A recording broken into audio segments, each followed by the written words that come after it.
আজকের দিনের চেয়ে যদি আগামী দিনটা তোমার ভালো না হয় তাহলে তোমার জীবনকে তুমি কখনো এগিয়ে নিয়ে যেতে পারবে না, সফলতার কাতারে পৌঁছাতে পারবে না। যাক, ভালো থেকো প্রিয় শিক্ষার্থী, আমি বেশি কিছু বলবো না, আমি আমার ক্লাসে চলে যাব। আমার ক্লাসের প্রথম টপিকস হচ্ছে রোদের উপর তাপমাত্রার প্রভাব। এই যে আমি 700তম ক্লাস পর্যন্ত পৌঁছে গেছি এবং ভবিষ্যতে আরও যেন ক্লাস করতে পারি সেজন্য তোমাদের কাছে দোয়া কামনা করতেছি। ভালো থেকো প্রিয় শিক্ষার্থী। দেখো, রোদের উপর তাপমাত্রার প্রভাব। রোদ মানে জানি যে এমন একটা বৈশিষ্ট্য, কিসের বৈশিষ্ট্য? পদার্থের বা পরিবাহীর বৈশিষ্ট্য, যেই বৈশিষ্ট্য তড়িৎ প্রবাহকে ওই পরিবাহীর মধ্য দিয়ে প্রবাহিত হতে বাধা প্রদান করে। কি প্রদান করে? বাধা প্রদান করে। তাহলে বাধা প্রদান করার কারণটা কি? দেখো, আমরা জানি যে তড়িৎ প্রবাহ শুধুমাত্র ধাতব পদার্থের মধ্য দিয়ে পরিবাহিত হতে পারে। কিসের মধ্য দিয়ে পরিবাহিত হতে পারে? ধাতব পদার্থের মধ্য দিয়ে পরিবাহিত হতে পারে। এছাড়াও অর্ধপরিবাহীর মধ্য দিয়েও তড়িৎ প্রবাহিত হতে পারে, কিন্তু অপরিবাহীর মধ্য দিয়ে খুব সহজেই তড়িৎ প্রবাহিত হতে পারে না। এখন দেখো প্রিয় শিক্ষার্থী, ধাতব পদার্থগুলির মধ্যে প্রচুর পরিমাণে মুক্ত ইলেকট্রন থাকে। কি ইলেকট্রন থাকে? মুক্ত ইলেকট্রন থাকে। এখন এই মুক্ত ইলেকট্রনগুলি কখনো স্থির থাকে না, তারা কম্পমান অবস্থায় থাকে, তারা কম্পমান অবস্থায় কম্পনরত থাকে। তাহলে দেখো, যখন কোনো পদার্থের মধ্য দিয়ে তড়িৎ প্রবাহিত হয় তখন সেই পদার্থের অণুগুলি উত্তপ্ত হতে থাকে। কি হতে থাকে? উত্তপ্ত হতে থাকে। এখন উত্তপ্ত হলে কণাগুলির কম্পন কি বেড়ে যাবে নাকি কমে যাবে? নিশ্চয়ই বেড়ে যাবে। আগে থেকেই সে কম্পনশীল ছিল, এখন যদি উত্তপ্ত হয় তার কম্পন আরও বেড়ে যাবে। ফলে তার যে একটা কি কম্পনের বিস্তার, সেই বিস্তারটা বেড়ে যাবে। ফলে অণুগুলির মধ্যে পারস্পরিক দূরত্বটা কমে যাবে। পারস্পরিক যদি দূরত্ব কমে যায় তাহলে সেই মুক্ত ইলেকট্রন এবং পদার্থের মধ্যে যে অণুগুলি থাকে সেই অণুগুলির মধ্যে সংঘর্ষ ঘটবে। কি ঘটবে? সংঘর্ষ ঘটবে। সংঘর্ষ ঘটলে দেখা যাবে যে সেই ক্ষেত্রে প্রবাহীর তাপমাত্রা অনেক বেশি বেড়ে যাবে। প্রবাহীর তাপমাত্রা অনেক বেশি কি হয়ে যাবে? বেড়ে যাবে। এই প্রবাহীর তাপমাত্রা যখন বা পরিবাহীর তাপমাত্রা যখন বেড়ে যাবে এবং সংঘর্ষ মুহুর্মুহুর যখন সংঘর্ষ ঘটতে থাকবে তখন তার মধ্যে দিয়ে স্বাভাবিকলি তড়িৎ প্রবাহ যেতে বাধাগ্রস্ত হবে। তার মানে আমরা দেখতেছি যে কোনো একটি ধাতব পরিবাহী যার তাপমাত্রা বেড়ে গেলে, অর্থাৎ যদি ওই ধাতব পরিবাহীর তাপমাত্রা বেড়ে যায় তবে সেই ধাতব পরিবাহীর মধ্যে দিয়ে তড়িৎ প্রবাহ বেশি পরিমাণে প্রবাহিত হতে পারে না। তাপমাত্রা বৃদ্ধির সাথে সাথে তড়িৎ প্রবাহের পরিমাণ কি করতে থাকবে? হ্রাস পেতে থাকবে। একইভাবে যদি আমি ওই ধাতব পরিবাহীটির কোনোভাবে তাপমাত্রা হ্রাস করে দিতে পারি, দেখা যাবে যে সেখানে তড়িৎ প্রবাহের পরিমাণ বেড়ে যাচ্ছে, অর্থাৎ রোদের পরিমাণ কমে যাচ্ছে, রোদ হ্রাস পাচ্ছে। অর্থাৎ আমরা দেখতেছি তাপমাত্রা বৃদ্ধি পেলে রোদ বেড়ে যাবে, আর তাপমাত্রা হ্রাস পেলে রোদের পরিমাণ কি হয়ে যাবে? হ্রাস পেয়ে যাবে। এখন দেখো প্রিয় শিক্ষার্থী, এটা তো ধাতব পদার্থের জন্য, ধাতব পরিবাহীর জন্য। আমি বলছিলাম যে ধাতব পরিবাহীর সাথে সাথে অর্ধপরিবাহীও কিন্তু কি হয়? তড়িৎ প্রবাহিত করতে পারে।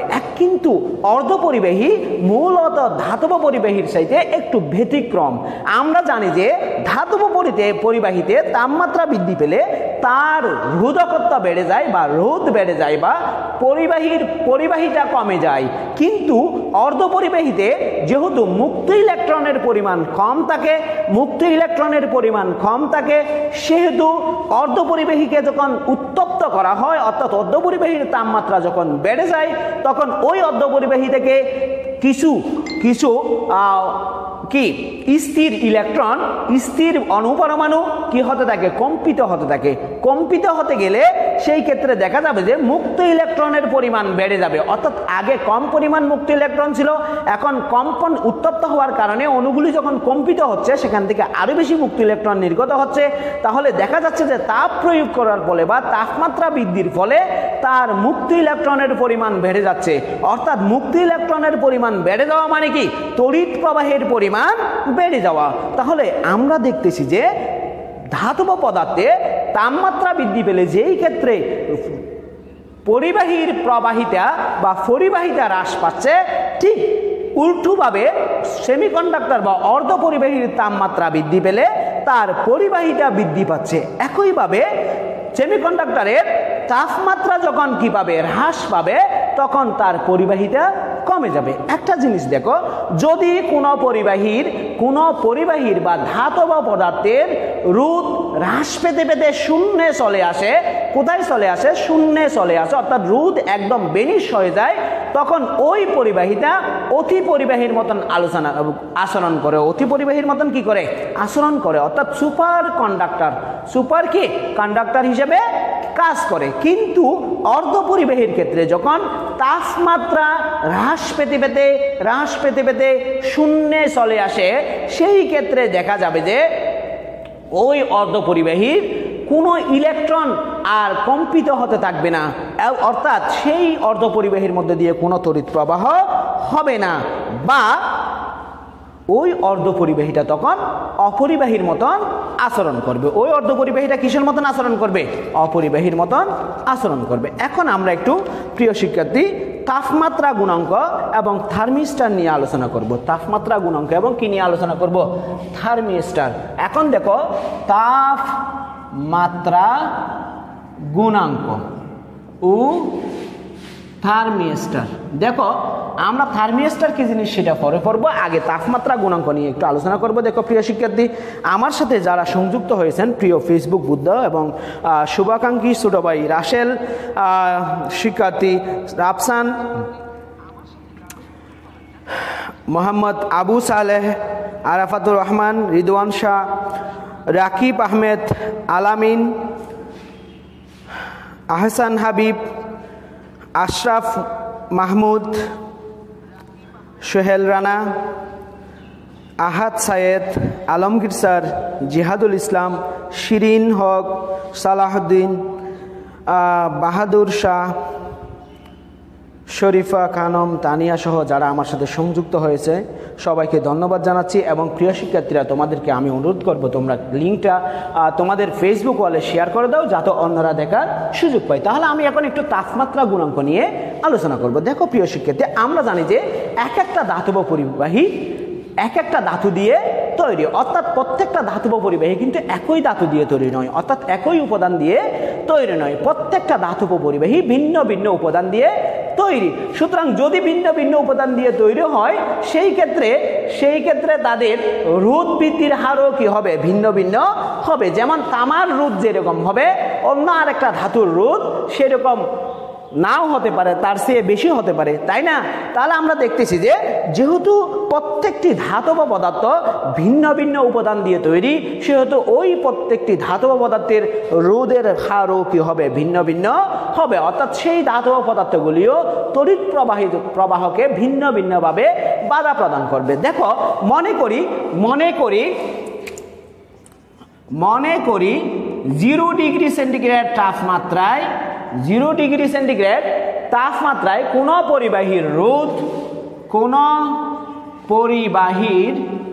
রোধ আর নট, 0 ডিগ্রি সেন্টিগ্রেড তাপমাত্রায় কোন একটা পরিবাহী রয়েছে, সেই পরিবাহীর রোধ পরিমাপ করলাম আর নট। এখন আমি সেই পরিবাহীর তাপমাত্রা থিটা ডিগ্রি সেন্টিগ্রেড পর্যন্ত বৃদ্ধি করলাম। থিটা ডিগ্রি সেন্টিগ্রেড তাপমাত্রায় ওই পরিবাহীর রোধ আর থিটা, ওই পরিবাহীর রোধ কত? আর থিটা। তাহলে থিটা ডিগ্রি সেন্টিগ্রেড পর্যন্ত তাপমাত্রা বৃদ্ধিতে ওই পরিবাহীর রোধ বেড়ে যায়, ওই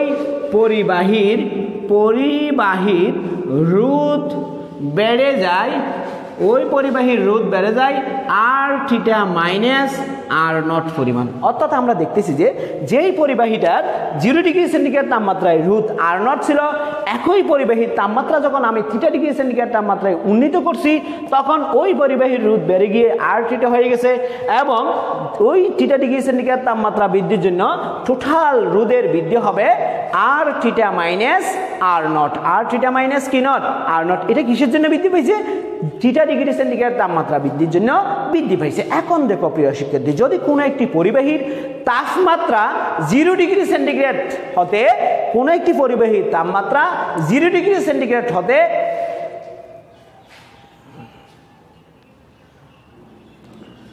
প্রতি একক বা প্রতি ডিগ্রি বৃদ্ধি পায়। আবার বলতেছি, কোনো একটি পরিবাহীর তাপমাত্রা যদি 0 ডিগ্রি সেন্টিগ্রেড হতে প্রতি ডিগ্রি বৃদ্ধি পায়, সেই ক্ষেত্রে ওই পরিবাহীর একক রোধের সেই ক্ষেত্রে ওই পরিবাহীর যে পরিমাণ রোধ বৃদ্ধি পায়, যেই পরিমাণ রোধ বৃদ্ধি পায় তাকে আমরা বলবো কি, ওই পরিবাহীর রোধের তাপমাত্রা গুণাঙ্ক। ওই পরিবাহীর রোধের কি গুণাঙ্ক? তাপমাত্রা গুণাঙ্ক। আমি সংজ্ঞাটা একটু লিখতেছি, দেখো 0 ডিগ্রি সেন্টিগ্রেড তাপমাত্রার একক রোধের 0 ডিগ্রি সেন্টিগ্রেড তাপমাত্রার একক রোধের কোন পরিবাহীর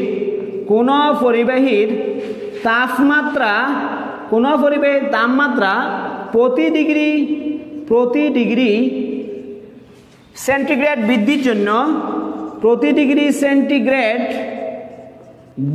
জন্য দেখো 0 ডিগ্রি সেন্টিগ্রেড তাপমাত্রার একক রোধের কোন পরিবাহীর তাপমাত্রা প্রতি ডিগ্রি সেন্টিগ্রেড বৃদ্ধির জন্য পরিবাহীর রোধের যে বৃদ্ধি পায়, পরিবাহীর রোধের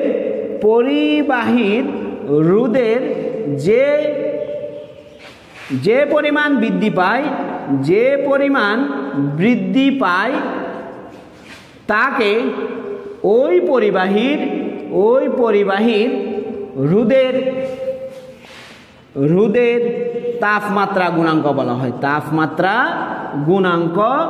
বলা হয়। ঠিক আছে, তাপমাত্রা গুণাঙ্ক বলা হয়। দেখো প্রিয় শিক্ষার্থী, আমি আবার বলতেছি, যদি কোনো একটি বস্তু 0 ডিগ্রি সেন্টিগ্রেড তাপমাত্রায় থাকে, সেই ক্ষেত্রে বস্তুটির রোধ যদি 1 একক হয় এবং ওই পরিবাহীটির তাপমাত্রা যদি 0 ডিগ্রি সেন্টিগ্রেড থেকে আমি ধীরে ধীরে বৃদ্ধি করি, প্রতি ডিগ্রি করে বৃদ্ধি করি, সেই ক্ষেত্রে ওই পরিবাহীর একটা নির্দিষ্ট পরিমাণ রোধ বৃদ্ধি পাবে। ওই নির্দিষ্ট পরিমাণ রোধকে আমরা বলবো রোধের তাপমাত্রা গুণাঙ্ক। কার? ওই পরিবাহীর রোধের তাপমাত্রা গুণাঙ্ক। একে কি দ্বারা প্রকাশ করা হয়? একে আলফা দ্বারা প্রকাশ করা হয়। একে কি দ্বারা প্রকাশ করা হয়? আলফা দ্বারা প্রকাশ করা হয়। ঠিক আছে, অর্থাৎ রোধের তাপমাত্রা গুণাঙ্ককে আলফা দ্বারা প্রকাশ করা হয়। তাহলে আমরা লিখতে পারি, দেখো যদি রোধের তাপমাত্রা গুণাঙ্ক আলফা হয়, তাহলে আমরা আলফা সমান লিখতে পারি, দেখো আলফা সমান লিখতে পারি, এই সংখ্যা থেকে আলফা সমান আমরা লিখতে পারি r theta minus r naught theta minus r naught by r naught theta. অর্থাৎ এটা ছিল থিটা ডিগ্রি সেন্টিগ্রেড তাপমাত্রা বৃদ্ধির জন্য রোধ বৃদ্ধি, আর এটা ছিল আদি রোধ, এবং এটা কি তাপমাত্রা বৃদ্ধি। তাহলে এখান থেকে আমরা কি লিখতে পারি? দেখো এখান থেকে আমরা লিখতে পারি r theta minus r naught সমান alpha r naught theta. Alpha r naught কি থিটা। তাহলে আমরা দেখতেছি যে থিটা ডিগ্রি সেন্টিগ্রেড তাপমাত্রায় সর্বশেষ যে রুটটা হবে, সেই রুট r থিটা সমান r naught plus alpha r not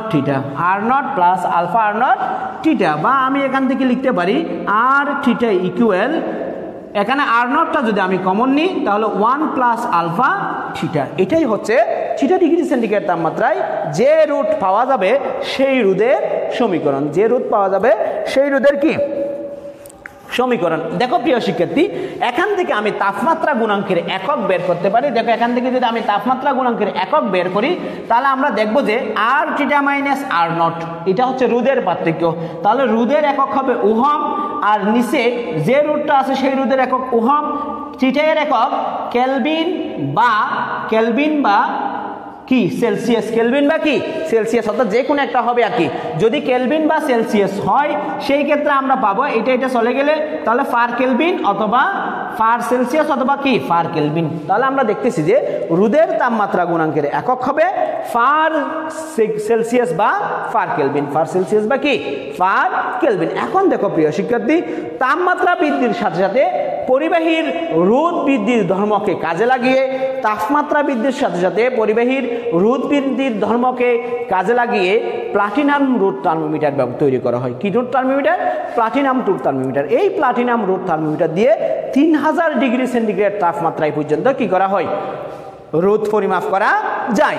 আবার দেখো বিশুদ্ধ ধাতুর তুলনায় বিশুদ্ধ ধাতু, আমরা যে ধাতুগুলি ব্যবহার করি সেগুলি কিন্তু বিশুদ্ধ, কিন্তু এই বিশুদ্ধ ধাতুর পরিবর্তে যদি আমি সংকর ধাতু ইউজ করি, কি ধাতু ইউজ করি?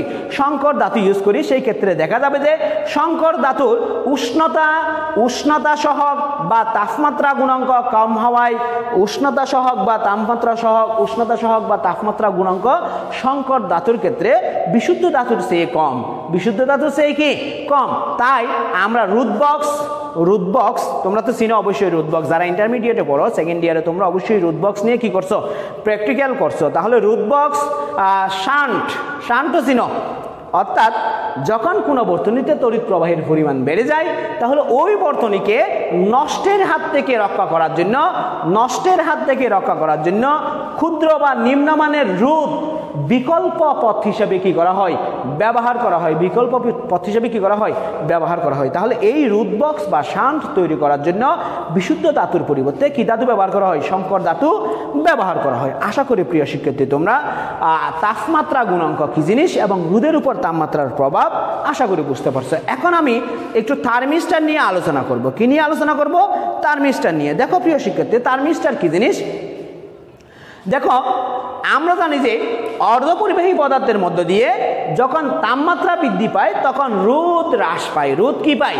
হ্রাস পায়। অর্থাৎ তাপমাত্রা বৃদ্ধির সাথে সাথে রোধের পরিমাণ কমে যায়। রোধের পরিমাণ কমে যাওয়া মানে কি? তার তড়িৎ পরিবাহিতা বেড়ে যায়। তার তড়িৎ পরিবাহিতা কি হয়ে যায়? বেড়ে যায়। আবার তাপমাত্রা হ্রাসের সাথে সাথে কি পায়? রোধ বৃদ্ধি পায়। অর্ধপরিবাহীর এই ব্যতিক্রমধর্মী বিশেষ ধর্মকে কাজে লাগিয়ে অর্ধপরিবাহীর এই ব্যতিক্রমধর্মী বিশেষ ধর্ম কোনটা? অর্থাৎ রোধ বৃদ্ধি পাবে কখন? তাপমাত্রা কমে গেলে রোধ কমে যাবে, তাপমাত্রা বৃদ্ধি পেলে এই ব্যতিক্রমধর্মী বিশেষ ধর্মকে কাজে লাগিয়ে এক ধরনের তাপ সংবেদনশীল রোধক তৈরি করা হয়। তাপ সংবেদনশীল কি তৈরি করা হয়? রোধক তৈরি করা হয়। এই তাপ সংবেদনশীল রোধককে বলা হয় থার্মিস্টার। অর্থাৎ এটা হবে এরকম,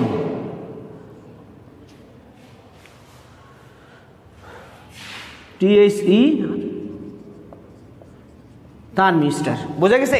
আমি আবার বলতেছি, অর্ধপরিবাহীর ধর্ম হচ্ছে তাপমাত্রা বৃদ্ধি পেলে তার তড়িৎ পরিবাহিতা বেড়ে যাবে এবং তাপমাত্রা হ্রাস পেলে তার তড়িৎ পরিবাহিতা কমে যাবে।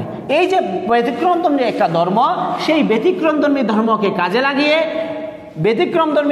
কাজে লাগিয়ে একটি কি করা হয়েছে? এক ধরনের তাপ সংবেদনশীল রোধক বা কি তৈরি করা হয়েছে? রেজিস্টর তৈরি করা হয়েছে। এই তাপ সংবেদনশীল রোধক বা রেজিস্টরকে বলা হয় থার্মিস্টার। ঠিক আছে? এটা মূলত দুইটি শব্দের সংযোজন। একটা হচ্ছে থার্মাল রেজিস্টর। এই থার্মাল রেজিস্টর থেকে মূলত থার্মিস্টর। কি?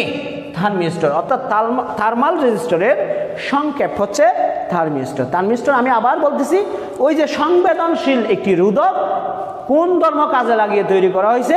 অর্ধপরিবাহীর বিশেষ ধর্ম, যেই ধর্মটা হচ্ছে তাপমাত্রা বৃদ্ধি পেলে তড়িৎ পরিবাহিতা বৃদ্ধি পায়, তাপমাত্রা হ্রাস পেলে তড়িৎ পরিবাহিতা হ্রাস পায়। এই ধর্মকে কাজে লাগিয়ে যে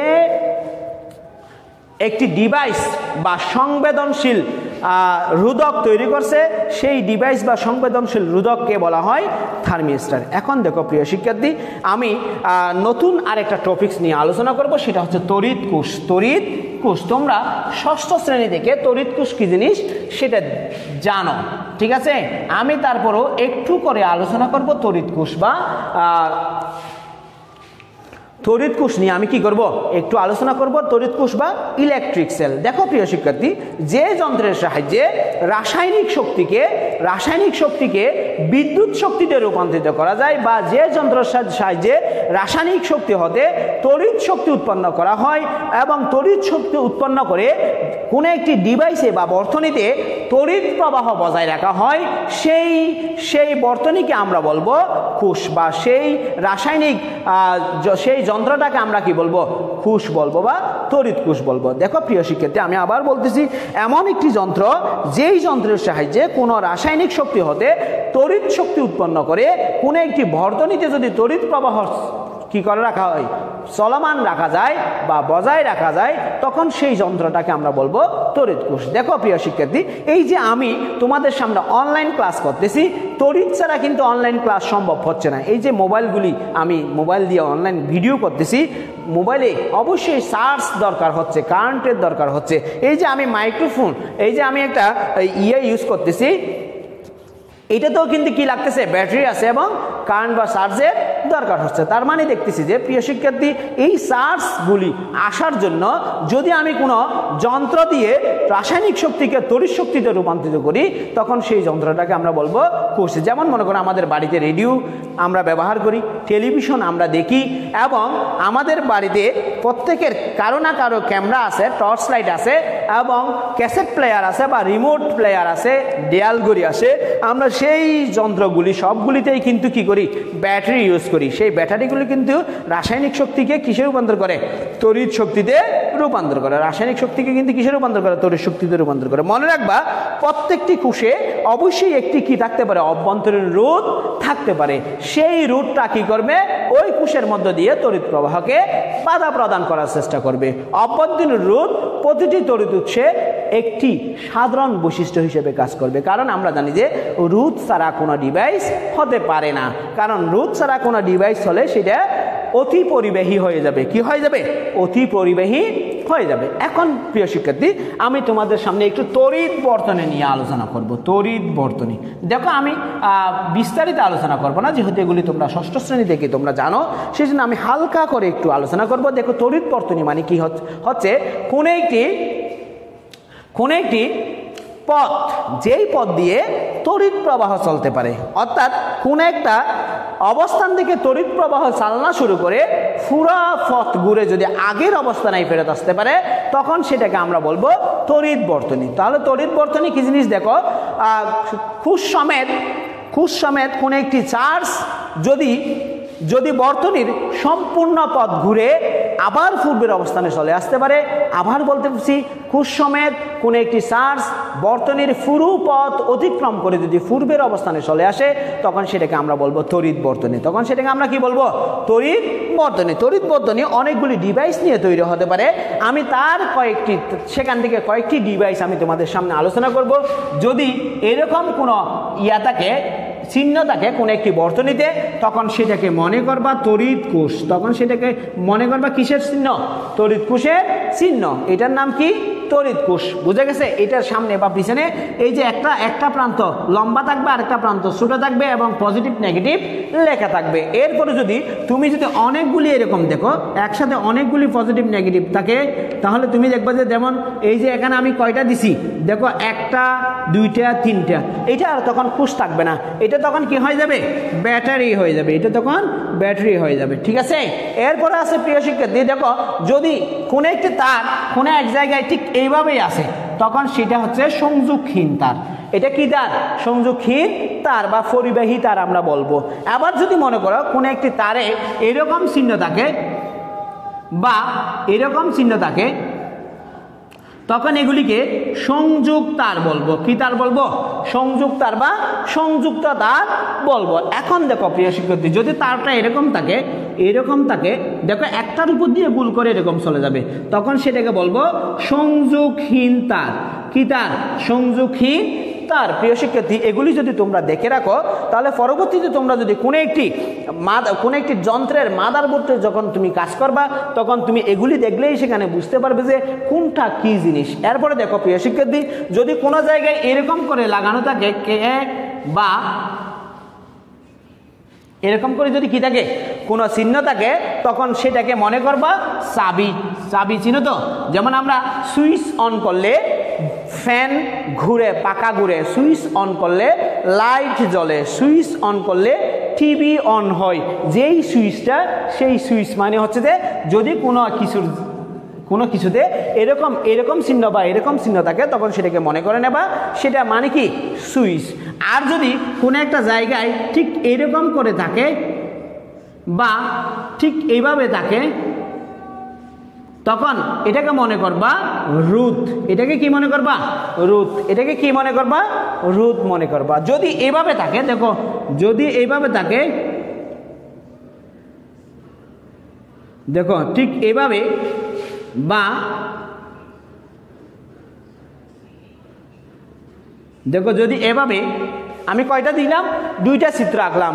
বা যদি দেখো যদি এভাবে থাকে,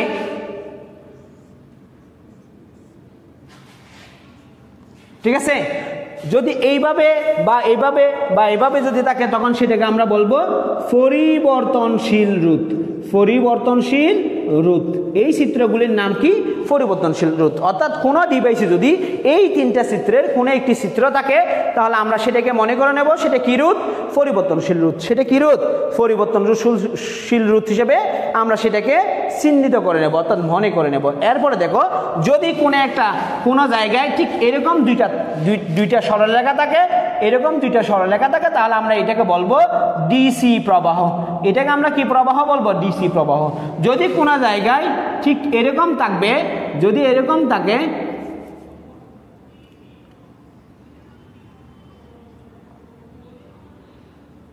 এরকম করে থাকে, তখন সেটাকে আমরা বলবো এসি প্রবাহ। অর্থাৎ এই যন্ত্রটা এসি প্রবাহ ছাড়া কি করবে না? কাজ করবে না। এরকম থাকলে এখানে অবশ্যই কি দিতে হবে? ডিসি প্রবাহ দিতে হবে। এরপরে যদি এরকম থাকে, দেখো যদি এরকম থাকে, এটা হচ্ছে জেনারেটর। এটা কিসের চিহ্ন? জেনারেটরের চিহ্ন। দেখো প্রিয় শিক্ষার্থী, তোমরা জেনারেটর কি কাজে ইউজ করা হয় সেটা তোমরা সবাই জানো। জেনারেটর কি কাজে ইউজ করা হয় সেটা তোমরা সবাই জানো। যদি এরকম থাকে, যদি এরকম থাকে, দেখো এটার নাম হচ্ছে মোটর। এটার নাম হচ্ছে কি? মোটরও কি কাজে ব্যবহার করা হয় সেটা তোমরা সবাই জানো। এরপরে দেখো যদি এরকম থাকে,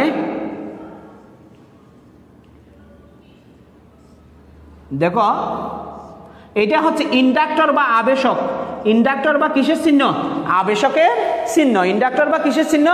আবেশকের চিহ্ন। তোমরা যে নিশ্চয়ই ইলেকট্রনিক্স বা সেমিকন্ডাক্টর পড়ছো, সেই সেমিকন্ডাক্টরে এরকম একটা চিহ্ন আছে। দেখো সেমিকন্ডাক্টরে এরকম একটা কি আছে?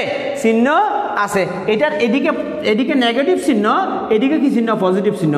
এবং এটাকে বলা হয় ডায়োড। এটাকে কি বলা হয়? ডায়োড বলা হয়। আবার তোমরা এরকমই একটা চিহ্ন দেখছো, দেখো এরকমই একটা চিহ্ন দেখছো, এরকমই একটা চিহ্ন দেখছো, এটাকে বলা হয় জেনার ডায়োড। এটাকে কি ডায়োড বলা হয়? জেনার ডায়োড বলা হয়, জেনার ডায়োড। ঠিক আছে? আরো অনেকগুলি চিত্র, অনেকগুলি প্রতীক আছে। তোমরা যদি তোমাদের বইগুলি খুলে দেখো তাহলে তোমরা সেই প্রতীকগুলি সম্পর্কে বিস্তারিত ধারণা পাবে। প্রিয় শিক্ষার্থী, আমি তড়িৎ বর্তনী সম্পর্কে শুধুমাত্র এটুকুই আলোচনা করলাম। এরপরে যদি আরো বিশেষ কিছু জানার থাকে তোমরা সেগুলি একটু বই খুলে তোমাদের বই থেকে দেখে নেবা। এখন দেখো প্রিয় শিক্ষার্থী, আমি লাস্ট টপিকস আজকে তড়িৎ চালক বল নিয়ে একটু আলোচনা করবো। আজকে লাস্ট টপিকস ইলেকট্রোমোটিভ ফোর্স বা তড়িৎ চালক বল। ইলেকট্রোমোটিভ ফোর্স বা কি বল? তড়িৎ চালক বল। তড়িৎ চালক বল বা ইএমএফ, ইলেকট্রোমোটিভ ফোর্স। দেখো প্রিয় শিক্ষার্থী, ইলেকট্রোমোটিভ ফোর্স কি জিনিস? আমরা জানি যে কোন একটি বর্তনীতে প্রবাহ সচল রাখার জন্য সেখানে তড়িৎ শক্তির প্রয়োজন হয়। তড়িৎ শক্তি না থাকলে সেখানে প্রবাহ কখনো কি হবে না? সচল হবে না। অর্থাৎ তড়িৎ পুষ্টতা, যে কোনো তড়িৎ উৎসের কাজ হলো সেই প্রয়োজনীয় তড়িৎ শক্তি বর্তনীতে সরবরাহ করা। আমি আবার বলতেছি, কোন একটি তড়িৎ বর্তনীতে প্রবাহ সচল রাখার প্রথম এবং প্রধান শর্ত হচ্ছে সেখানে তড়িৎ শক্তি থাকতে হবে। এখন সেই তড়িৎ শক্তি কে সরবরাহ করবে? তড়িৎ শক্তি সরবরাহ করবে তড়িৎ পুষ্টতা, কোন তড়িৎ উৎস। সেই তড়িৎ উৎস বা তড়িৎ পুষ্টা ওই বর্তনীতে তড়িৎ প্রবাহ সরবরাহ করবে। দেখো যদি একক পরিমাণ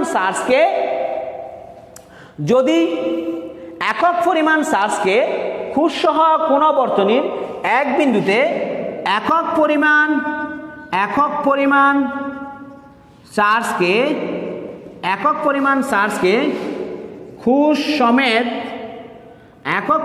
চার্জকে খুচ সমেত কোন বর্তনীর এক বিন্দু হতে সম্পূর্ণ পথ ঘুরিয়ে একক পরিমাণ চার্জকে খুচ সমেত কোন বর্তনীর এক বিন্দু হতে সম্পূর্ণ বর্তনী ঘুরিয়ে পুনরায় পূর্বের বিন্দুতে নিয়ে আসতে সম্পূর্ণ বর্তনী ঘুরিয়ে পুনরায় পূর্বের বিন্দুতে নিয়ে আসতে যে পরিমাণ কাজ সম্পাদন হয়, যে পরিমাণ কাজ সম্পাদন করতে হয় তাকে ওই কোষের বা বর্তনীর তড়িৎ চালক বল বলা হয় বা ইলেকট্রোমোটিভ ফোর্স বলা হয়। আমি আবার বলতেছি, একক পরিমাণ চার্জকে ফুস সমেত পুনঃ বর্তনীর এক বিন্দু হতে সম্পূর্ণ বর্তনী ঘুরিয়ে পুনরায় ওই বিন্দুতে নিয়ে আসতে যেই পরিমাণ কাজ সম্পন্ন করা হয়, অর্থাৎ তড়িৎ প্রবাহ সচল রাখতে তড়িৎ কোষ যে শক্তি সরবরাহ করে তাকে ওই কোষের তড়িৎ চালক বল বলে। দেখো প্রিয় শিক্ষার্থী, তার মানে হচ্ছে যে কোনো একটি বর্তনীতে যদি আমি অবশ্যই তড়িৎ প্রবাহ সচল রাখতে চাই, সেখানে যে জিনিসটা দরকার সেই জিনিসটা হচ্ছে তড়িৎ চালক বল। তড়িৎ চালক বল না থাকলে অবশ্যই তড়িৎ প্রবাহ চলমান থাকবে না, নিরবিচ্ছিন্নভাবে তড়িৎ প্রবাহ চলমান থাকবে না। এই তড়িৎ চালক শক্তিকে ই দ্বারা প্রকাশ করা হয়। তড়িৎ চালক শক্তিকে কি দ্বারা প্রকাশ করা হয়?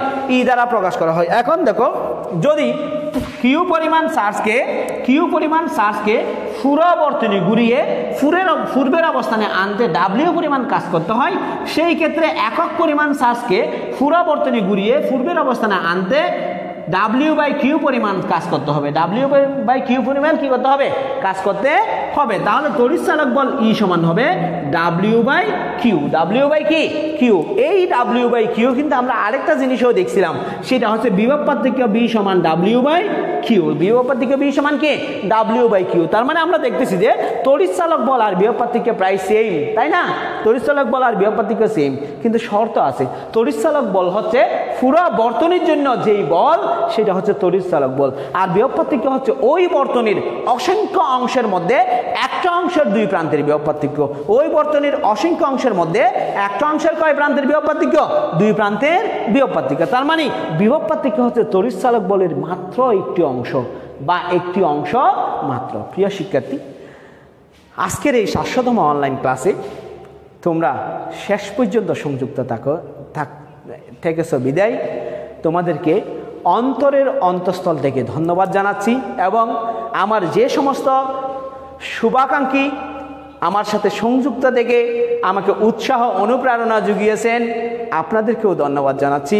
দোয়া করবেন যেন শিক্ষার্থীদের জন্য ভালো কিছু করতে পারি, দেশের জন্য ভালো কিছু করতে পারি, শিক্ষা প্রতিষ্ঠানের জন্য ভালো কিছু করতে পারি, আমার কক্সবাজার সিটি কলেজের জন্য ভালো কিছু করতে পারি, সারা জীবন যেন ন্যায়ের পথে ভালোর পথে থাকতে পারি। প্রিয় শিক্ষার্থী, আজকে আমি 700 ক্লাস পূর্ণ করলাম বিদায় এই নয় যে আমি ক্লাস অফ করে দেব। আমার ক্লাসটা চলমান থাকবে। কলেজ 12 তারিখ খুলবে শুনতেছি। মাননীয় প্রধানমন্ত্রী এবং মাননীয় শিক্ষামন্ত্রী মহোদয়, উপমন্ত্রী মহোদয় ঘোষণা করেছেন, চেষ্টা করবেন 12 তারিখ খুলে দেওয়ার জন্য সকল শিক্ষা প্রতিষ্ঠান। হ্যাঁ, খুলে দিলে ভালো, কারণ প্রত্যেক শিক্ষক শিক্ষার্থীর প্রাণ হচ্ছে ক্লাসরুম। একজন শিক্ষক যদি ক্লাসে পাঠদান করতে না পারে, তাহলে সেই শিক্ষকের কোনো কিছুতেই মন বসে না। যেমন আমার এই ক্লাস করতে করতে এমন অবস্থা হয়ে গেছে, আমি যদি প্রতিদিন অন্তত একটি ক্লাস নিতে না পারি, অনলাইনে হোক বা যেখানেই হোক না কেন, আমি রাত্রে শান্তিতে ঘুমাতে পারি না। ঠিক প্রত্যেক শিক্ষক ক্লাসরুমেই ক্লাস করাতে চান, তারা ক্লাসরুমেই ক্লাস করিয়ে মজা পান। আমি চাই মাননীয় প্রধানমন্ত্রী মহোদয়, মাননীয় শিক্ষামন্ত্রী মহোদয় খুব দ্রুতই তাদের যে ইচ্ছা প্রকাশ করছেন 12 তারিখ শিক্ষা প্রতিষ্ঠান খুলে দেবেন, সেই ইচ্ছাকে বাস্তবে রূপ দিবেন। প্রিয় শিক্ষার্থী, এই 12 তারিখ প্রতিষ্ঠান খুলে দিলেও এরপরও আমি তোমাদের প্রতি সপ্তাহে অন্তত 2 দিন বা 3 দিন করে তোমাদের সাথে অনলাইনে সংযুক্ত হব। দোয়া করিও, ভালো থেকো, ভালো কিছু করো, ভালোর সাথে থাকো। আসসালামু আলাইকুম ওয়া রাহমাতুল্লাহি ওয়া বারাকাতুহু।